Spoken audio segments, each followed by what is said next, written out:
So far in this series of videos on letting go, which is our Lenten theme this year, we have looked at letting go of tensions in the body, letting go of thoughts in the mind, and letting go of outcomes.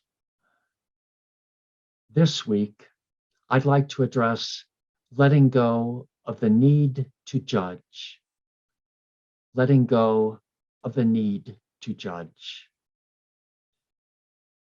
It seems that we humans, or at least we 21st century Americans, have a strong tendency to automatically respond to everything we see or hear or experience with some kind of commentary, judgment, analysis, criticism, labeling, or categorizing.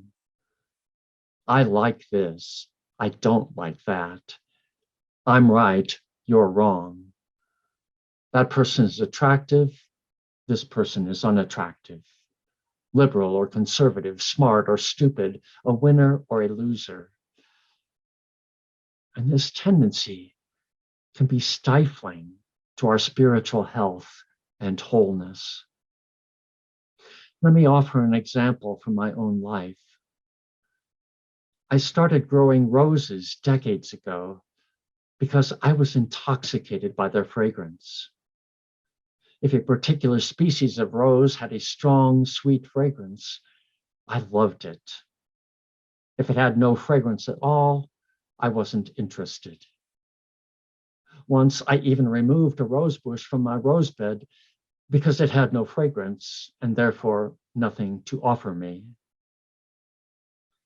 And then one day, I was out in my rose garden early in the morning as the sun was just coming up, and the sun hit the translucent petals of one particular rose in just such a way that it was radiant and luminescent. And the color was so intense and vibrant and otherworldly that it took my breath away. Now, it had been one of my least favorite roses in my rose garden, since it hardly had any fragrance at all, and I had thought that its color was unattractive. But that morning, with the early sunlight shining through its petals, there was no more beautiful rose on earth. And from that moment on, I saw that rose. In fact, I saw every rose differently. I realized that each particular rose bush, there are thousands of varieties, has its own unique beauty and gift to offer.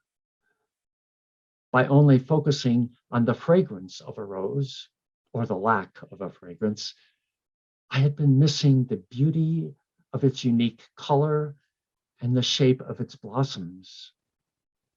I was missing the subtle differences in the color of each bush's leaves, the shape of the bush itself, the hardiness or fragility of the bush, which determined whether it needed more or less of my time and care.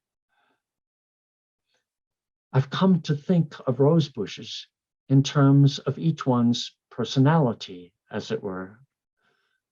Some are bold and ostentatious. Others are meek and shy. Some tend to be hale and hardy, immune to aphids and fungus.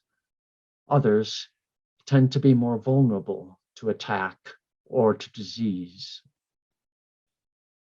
By passing judgment on each and every rosebush solely on the basis of its fragrance, I had closed myself off from receiving the God-given gifts that each bush, each blossom was offering me. I was not appreciating each bush's unique gifts and personality.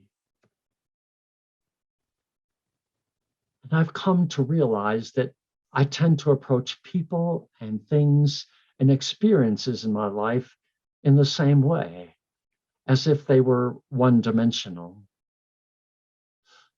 I immediately and unconsciously judge someone I meet or see by the way they look, or by their political viewpoint, or their religion or denomination, their race, ethnicity, nationality, or any number of other characteristics. This person is attractive, that person is ugly.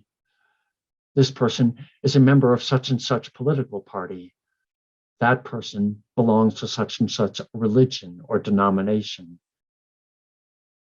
And when I do this, when I immediately unconsciously judge or categorize or label or compare some person or group or some nation or something, it's like I'm judging a rose bush on the sole basis of its fragrance. I'm cutting off the possibility that that person or group or nation or thing or experience might have much more to offer, to give, to gift. By immediately judging, I exclude the possibility of appreciating.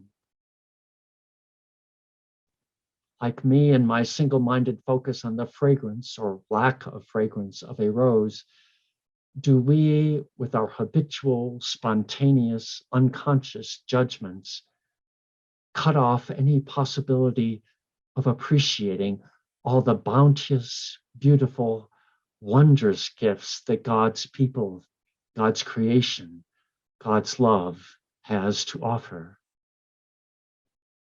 Can we let go of our need to judge?